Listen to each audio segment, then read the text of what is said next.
Hey gang, we are back at Uncle Voodoo's service department again. Nothing wrong with the bike. I'm just going to rejet for winter time is all I'm going to do here. Basically, I was going to do the video about the rejetting, but I figured that was boring, so we're going to do something else. I'm going to talk about something else while I'm working, and you guys get to play along. So I want you guys to leave your stories in the comment section that things you've done. But I'm going to rejet and just basically move everything up towards the rich side one position. So I'm just going to replace the pilot jet, main jet, and move the needle. Just make everything one step richer for colder weather because air is denser and all that good stuff. But what we're going to talk about in the video is just kind of brain fart, dumb shit moments we've all had. You know, working on bikes, riding bikes, whatever it is. Make sure it's motorcycle related because I want to hear you guys' stories about stuff like this. And just, it cracks me up because I've had like 3 instances recently where I've just totally had a brain fart, and you know the answer was obvious and stared me in the face, and I just ignored it and went to the more difficult answer, trying to solve it from a more difficult angle. I just find that kind of stuff funny and humorous. So let's just get started. The first one happened on the Continental GT. A few months ago, I took a friend to our local Royal Enfield dealer, which is about 100 miles away. It's a little over 100 miles, so it takes me a while to get there. But I rode with him in his truck. We went down there and test rode some bikes, and I made a little video about that, and he ended up picking out a Super Meteor. But he couldn't pick the bike up that day. He had to wait until the following day to actually pick up the bike because he took too long in deciding on the color. So his game plan was to go back down there the following day, just have his dad take him back, and then he was going to ride the bike home. Like I said, it's about 100 miles. And you don't want to take a brand new bike out on the interstate and just run it, 70, plus miles an hour. So he's going to have to come back on mountain back roads. And he didn't know the way. But that's always the way I go when I go there and come back from that particular dealer, which is Gearhead Junction. So every time I go down there, that's the way I go. So I thought it would be kind of nice if I just kind of surprised him and showed up. So he'd have a riding buddy to ride back with, so he wasn't alone, trying to find his way on, these mountain back roads that he wasn't, really familiar with. So I figured that'd be a kind of a good surprise. I'll just ride down there and join him on the trip home. So the morning when I was going to leave, I was too early. It was too early for me to leave because I would have gotten down there way in advance. So I had some time to kill. And so I had a project I was wanting to do on the GT, and I've just been procrastinating with it. And finally I was like, you know what, now would be a good time for me to do that job while I'm, trying to burn some time to get down there. So I did. What I did was I adjusted the rear brake lever on the GT. Not a big deal. Easy job. And once I got it done, I'd just been putting it off. And once I got it all done,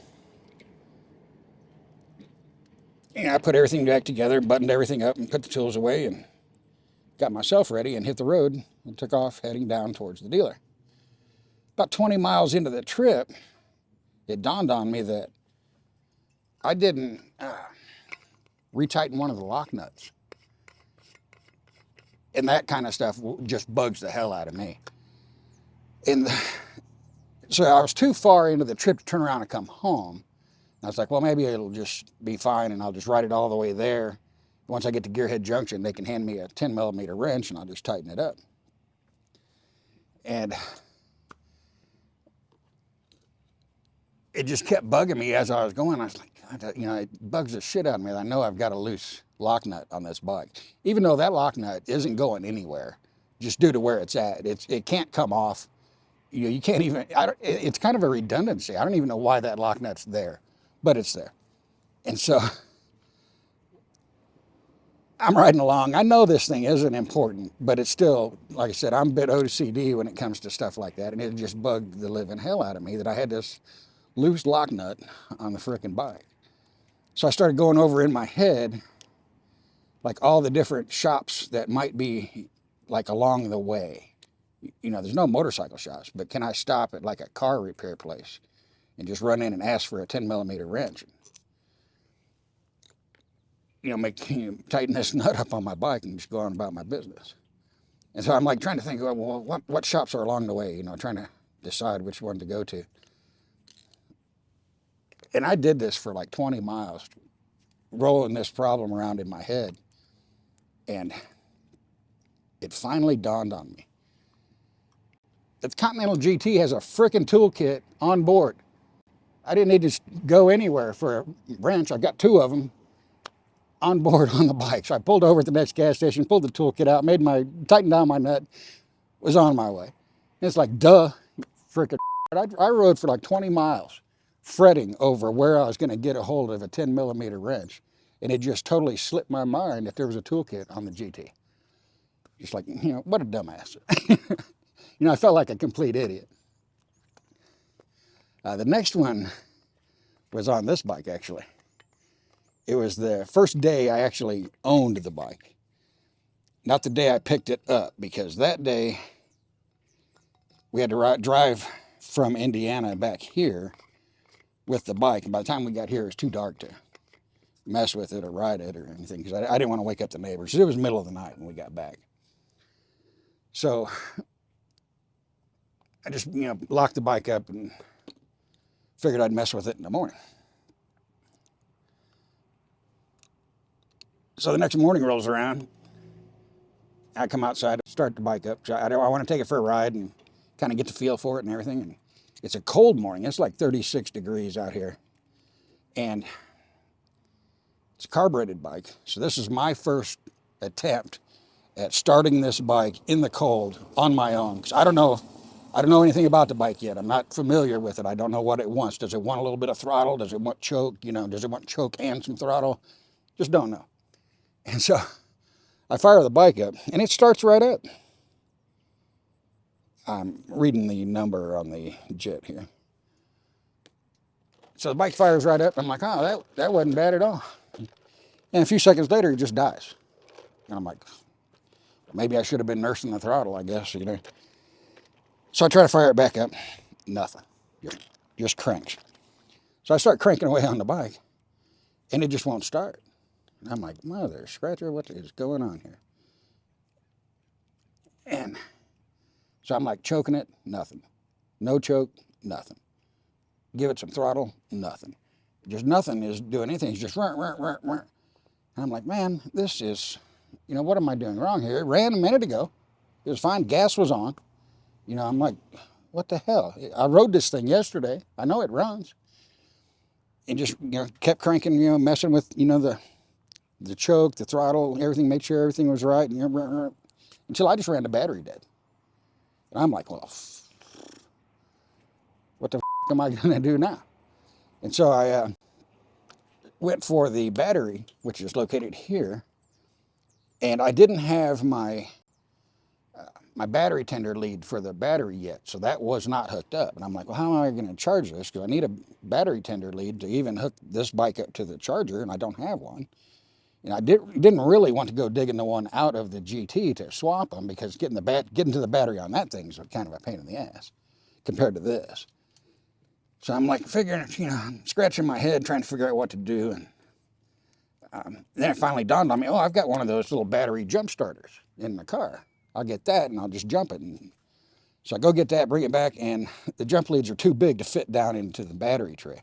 So I kind of got to like wiggle the battery out trying to get them on there, and it's just, they're too big. They just don't clip on there, and it just doesn't work. And I was like, man, this is really irritating the hell out of me. You know, I've been messing with this bike for a couple hours by this point, and I want to go for a ride. It's my first day owning the thing. I want to take it out for a ride. And so I'm like messing with it. I'm like, man, this is some freaking bullshit. And then I realized, you know, that thing I just moved out of the way there, that's a Kickstarter. So I can kickstart the bike. And I was like, what a dumbass. You know, here I am trying to find a battery jumper, worried about my battery tender, not having the leads for it. Now I got a Kickstarter the whole time. So I'm like, what an idiot. So I get everything put away, ready again, whip the Kickstarter out, and I start kicking on it. Nothing. Can't get this thing fired up for nothing. I'm choking it, I'm giving it some gas, no choke, not giving it gas, not kicking away, till I just wore myself out to the point where I needed to take a break. I was like, holy Toledo. Now I got to chill out here for a second. So I'm standing back, looking at the bike going, I can't remember the last time I've had this much trouble starting a bike. And then I started, going through my head, and it was like, when was the last time I had this much trouble starting a bike? And it was a 1986 Honda ATC 200X, and it's kickstart only. And so that day, man, I was just kicking the hell out of that bike and could not get it going. And that was the day I learned, turn the gas on. Because there was like a little bit of gas in there, but there wasn't enough to even reach the carburetor, even if it was on reserve. I had so little gas in the tank. But I knew that wasn't the case with this one, because, I can open the tank and look in there, slosh it, and there's plenty of fuel in there. There's no way that, it had some, a decent level in there. So, I'm kick on it, kick on it, kick on it, kick on it, nothing, nothing, nothing. And I'm like, then it dawned on me. I was like, that three-wheeler, even though it had a little bit in there, there just wasn't enough for it to get over the petcock. Even though it was on reserve, there wasn't enough. I was like, this is in the on position. I didn't check, but maybe the day before when I wrote it, maybe it was in reserve. Maybe there's just not enough fuel to be in the on position, and I need to kick it over to the reserve position. Kicked it over to the reserve, kicked it twice, fired right up. I'm out here for hours with this bike, running the battery dead, trying to find jump leads, trying to jump start it. I'm half tempted to start trying to push it. I'm kicking the shit out of it, for an hour. And the entire time I just needed to, it was out of gas. I just needed to switch the petcock over to reserve. Yeah, buddy. I got to run inside and get another screwdriver. I'll be right back. All right, where were we? Oh, yeah, I felt like a dumbass kickstarting a bike that's out of gas. So the third one was this bike as well. So that was two in that other one. Me forgetting that there's a Kickstarter on the bike and me not turning the gas all the way on. So once again with this bike,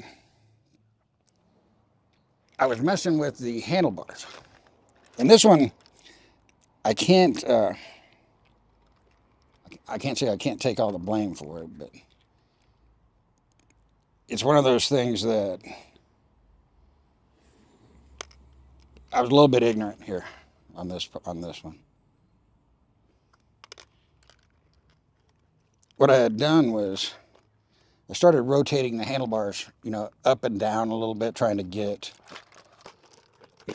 a more comfortable position with the handlebars, and I needed to rotate the levers, forwards and back. As I rotated the handlebars, I needed to also adjust those things. So in the process of doing that, I got everything, pretty much right where I wanted it, and decided to take it for a test ride and see what I thought. So I fired the bike up, and the bike was kind of cold at that time, so I needed to warm it up. Got the bike all fired up, warmed up and everything. Went to leave, pulled the clutch lever in, and the bike died. I was like, well, what the hell is going on here now? So I fired the bike back up. It fired right back up. Pulled the clutch lever in again, died again. I'm like, what the shit? I know this don't have some kind of, cutoff switch or something like that, because it's backwards if I put it in gear and tried to start it without the clutch, with or without the clutch, because it does have a neutral safety switch on it. And I was like, it's not really symptomatic of that. This is just every time I pulled the clutch in, the bike would die. Couldn't figure it out. I'm like, what the hell? And so finally it dawned on me that I had rotated the levers to the point where when I pulled in the clutch, it was actually hitting the kill switch on that, because the kill switch is on the left side of this bike, where the flash to pass button normally is on another bike. So I wasn't used to it being there. I didn't think it was going to mess with anything. I'm used to the kill switch being on the right. And so with it being on the left where it was, every time I pulled the clutch lever in, it would hit that kill switch and kill the bike. And so I felt like a complete dumbass standing out in the street trying to figure out why my bike wouldn't start. Oh, and I know I'm not the only one that's done some stupid shit like that. So I'd like to hear your guys' stories. So leave them in the comment section below. If you're a content creator, make a video about your dumb brain fart moments. And I'll put a link down below for everybody else to see your video. All right, I'm going to finish my job. Take care, everybody. I'll catch you later.